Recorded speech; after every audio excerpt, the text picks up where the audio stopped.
რუსული საოკუპაციო ძალები ახალი საგუშაგოების მოწყობას აგრძელებენ. ცნობილი ხდება, რომ სალბიერი გრემისხევის მიმდებარე საგუშაგოსთან ოკუპანტებმა ახალი საბრძოლო სანგრის გათხრა დაიწყეს.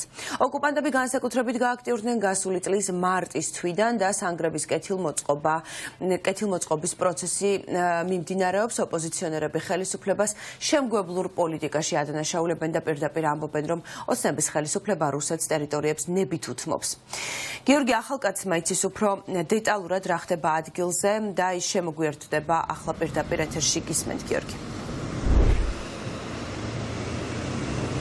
ნინო, სულ რამდენიმე წუთის წინ სახელმწიფო უსაფრთხოების სამსახურში მთავარს გვინცხადეს, რომ ოკუპანტების მორიგ დესტრუქციულ ქმედებასთან დაკავშირებით უკვე ამოქმედებულია ევროკავშირის ცხელი ხაზი, საქმის კურსში ჩააყენეს ჩვენი ქვეყნის საერთაშორისო პარტნიორები და გარდა ამისა ეს საკითხი განსახილველი თემა იქნება როგორც ერგნეთის, ისე ჟენევის ფორმატში დაგეგმილ შეხვედრებზე.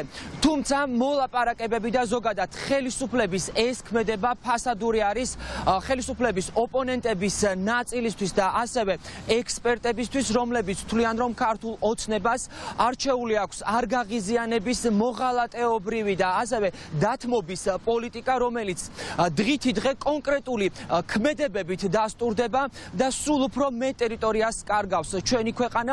რაც შეეხება უშუალოდ ფაქტს, საოკუპაციო რეჟიმის წარმომადგენლები გააქტიურებულები არიან ამჯერად მცხეთა-მთიანეთის რეგიონში, კერძოდ კი გრემისხევში, სადაც შეერაღებულ ფორმიანებს აქამდე ჰქონდათ მოძრავი სამხედრო ბაზა მოწყობილი და ისინი გარკვეული პერიოდულობით ისედაც ახორციელებდნენ ხოლმე უკანონო აქტივობებს, თუმცა ამჯერად შეერაღებული ფორმიანები თხრიან საბრძოლო სანგრებს. ფაქტი დააფიქსირა ანტისაოკუპაციო მოძრაობამ, დათო ქაცარავა მოგვაწოდა კონკრეტული კადრები, საიდანაც დასტურდება და დგინდება, რომ შეერაღებული ფორმიანები არიან გააქტიურებულები და ისინი ყოველდღიურად მუშაობენ.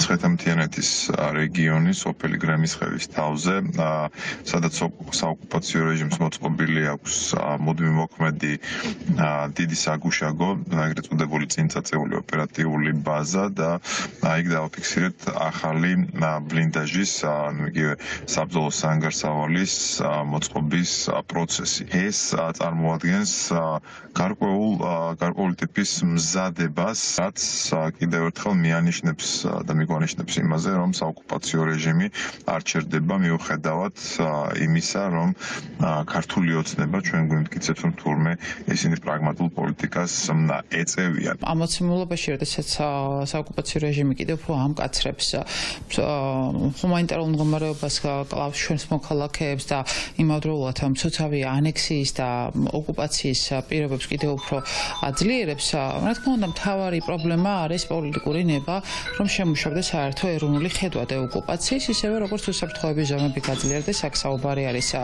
მათ შორის საგუშაგოების მოწყობაზე, გაზდაზე რაოდენობის, ისევე როგორც პატრულირების ინტენსივობა, მათ შორის უსაფრთხოების სხვა ზომების საუბარია დიდი ხანია სათვალთვალო კამერების დაყენებაზე, რომელიც არადა არ გააკეთა ქართულმა ოცნებამ. ხელისუფლებას ძალიან ვერაგული პასუხი აქვს ოკუპაციაზე მოფიქრებული, ის უბრალოდ ამბობს, რომ ოკუპაცია უნდა დასრულდეს. ხოლო როდესაც ხდება მცოცავი ოკუპაციის ფაქტების გამოვლენა, როდესაც ხდება კონკრეტული ადამიანების გატაცება ან მკვლელობა, ის ამბობს, რომ ეს არის ოკუპაციის სახე. ანუ აბსოლუტურად ხელს იბანს პასუხისმგებლობისგან, ამბობს, რომ მის ხელში არაფერი არ არის და ნუ რა ვქნათ, ეს არის ოკუპაცია, ხო? ეს არის ამისი სახე. სინამდვილეში ეს არის შემგუებლური დამოკიდებულება, ეს არის პოზიცია, როდესაც არაფერზე პასუხისმგებლობას არ იღებენ და მეტიც ისინი შეგნებულად უთმობენ რუსეთს ნაბიჯ ყველაფერს, რასაც რუსეთი ითხოვს. საოკუპაციო ხაზი ჩვენი ქვეყნის 4 რეგიონს ესაზღვრება. ეს რეგიონებია ზემო რაჭა, ზემო იმერეთი, შიდა ქართლი და მცხეთა-მთიანეთი, თუმცა ქართველი სამართალდამცველები მხოლოდ ერთ რეგიონში, შიდა ქართლში პატრულებენ საოკუპაციო ხაზთან და სწორედ ამიტომ ხშირად აკრიტიკებენ ხელისუფლებას ოპონენტები, როგორც სამოქალაქო აქტივისტები, ისე ოპოზიციის წარმომადგენლები, ვინაიდან როგორც ისინი ამბობენ, საქართველოს მთავრობას და ქართული ოცნების ხელისუფლებას ხალხი ფაქტობრივად ოკუპანტების პირისპირ ყავს მარტო დატოვებული და არ ითვალისწინებს არც ერთ რეკომენდაციას, რომელიც ეხება საოკუპაციო ხაზთან საპოლიციო ძალების კიდევ უფრო გამკაცრებას, ასევე სათვალთვალო კამერების დაყენებას. ხელისუფლება ამბობს, რომ ოკუპანტების უკანონო ქმედებებთან დაკავშირებით იყენებს საერთაშორისო ბერკეტებს და ასევე ამ საკითხებს აყენებს მოლაპარაკებებზე, რომელიც ხშირ შემთხვევაში კონკრეტული შედეგის გარეშე სრულდება.